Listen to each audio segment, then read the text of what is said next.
West was a region known as the California Intermountain region. Many tribes made their homes in this lush area. People of California.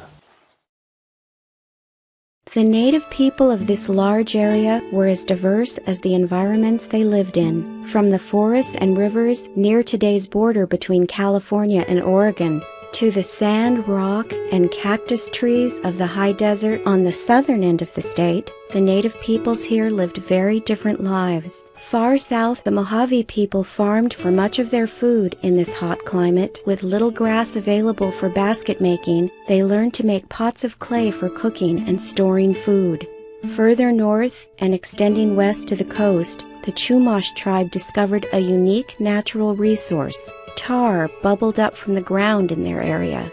They used the tar to seal the seams in their canoes. With waterproof canoes, they were able to travel long distances up and down the coastline to trade with other tribes. The Miwok and the Maidu lived in the rich valley and mountains in the center of California. Near the coast, their homes were covered with wood and sod.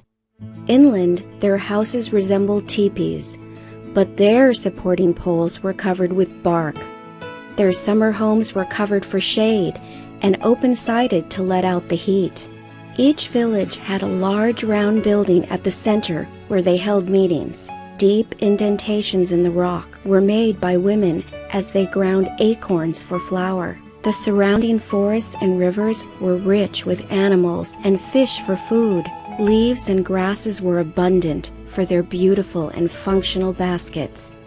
The young people of the village played games similar to present-day soccer, lacrosse, and football. North and on the Pacific coast, the Yurok tribe used the abundant redwood trees to build houses and canoes. They hunted deer for food and used antlers for tools. They gathered nuts and berries from the forest, grinding acorns into flour for bread. They also relied on the yearly salmon run for food. Still further north, the native people of the Northwest lived between the ocean and the mountain ranges.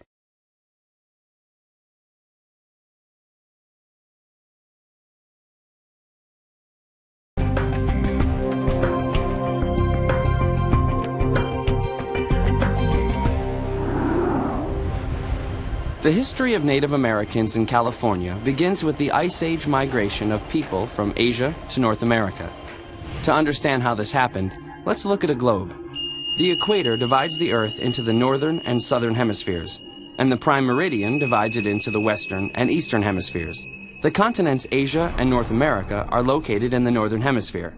Asia is in the eastern hemisphere, and North America is in the western hemisphere. Today, the two continents are separated by water, but about 20,000 years ago they were linked by a land bridge. During the Ice Age, Earth's climate became very cold. Large amounts of water froze into thick sheets of ice called glaciers. As ocean levels dropped, the water in the Bering Strait became shallower. Land that had been underwater was uncovered, and Asia and North America were connected by the Bering Land Bridge. People began to migrate from Asia into North America. They were hunters, and many archaeologists believe they followed animals into North America. Over time, they moved deeper into North America, and some made their way into what is today California. These people are the ancestors of California Indians. There are great differences in the land, climate, and resources in each region of California, and these geographical differences influence the practices and traditions of each California Indian tribe. In northeastern California, tribes such as the Acomui built dwellings appropriate for the change in seasons. In the summer, they lived in lightweight, cone-shaped structures. In the winter, they sought protection from the elements in wood-framed houses that were built partially underground. They relied on grass seeds, berries, rabbit, and deer for food. The Northeast had limited resources and few tribes settled there. Many more tribes settled in the Northwest. The temperate rainforests of northwestern California had a milder climate, and tribes such as the Hupa established villages along the many rivers and coastal bays. They used dugout redwood canoes for transportation and fishing. Salmon was an important part of the Hoopa diet.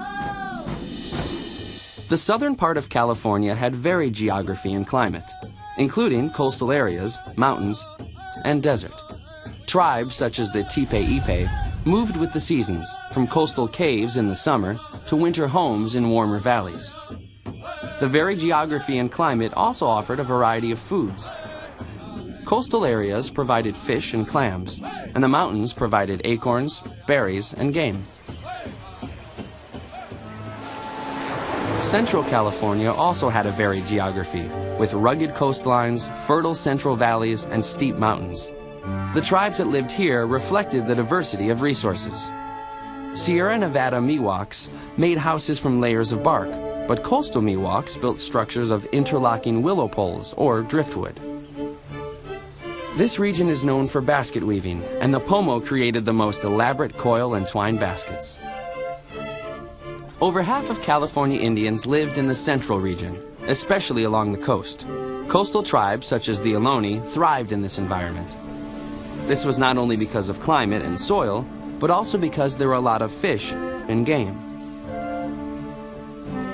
Hunting, trapping, and fishing were regular activities for Ohlone men and boys. Central California has many different types of oak trees, and the Ohlone relied on acorns for food, grinding them up as meal. Many Indians still live in Central California to this day. There are 107 federally recognized Indian tribes.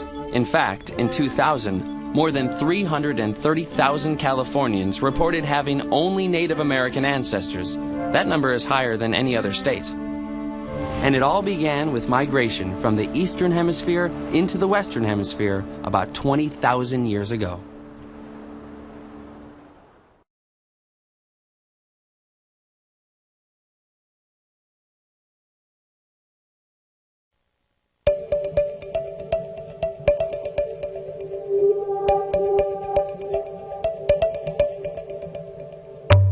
This is the largest grinding rock in North America. It holds 1,185 grinding pits that are reminders of the Native American Miwok people who once lived on the land.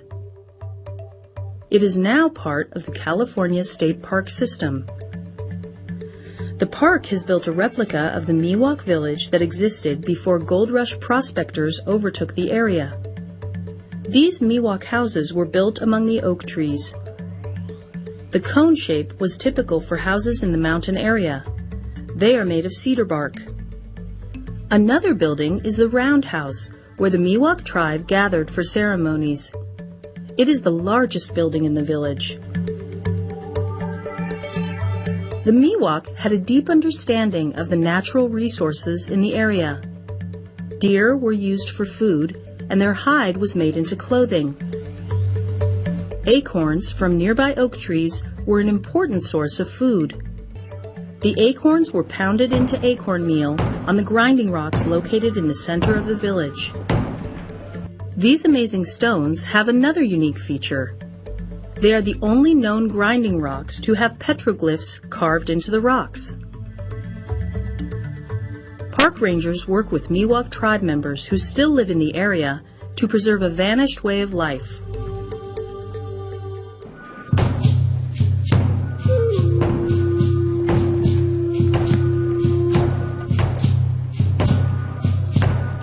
Acorns played an important role in the diet of the California Native Americans. The Native Americans turned acorns into acorn meal for food by pounding the nuts onto a hard surface.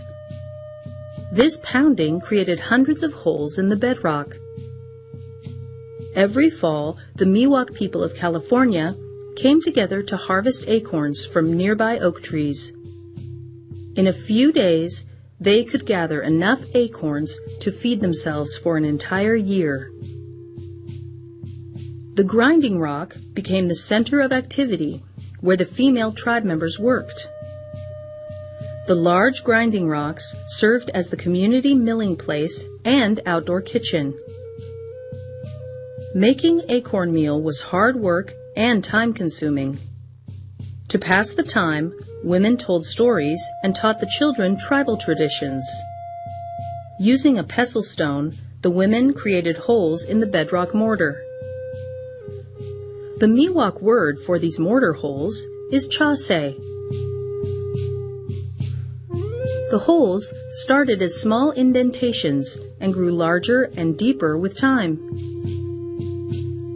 The deeper holes were used to crack the hard shell of the acorn, and the shallower holes were used to grind the seeds. Nearby water was used to clean the acorn meal before it was made into soup, mush, or bread to feed the village. These grinding rocks represent the work of generations of California Native Americans.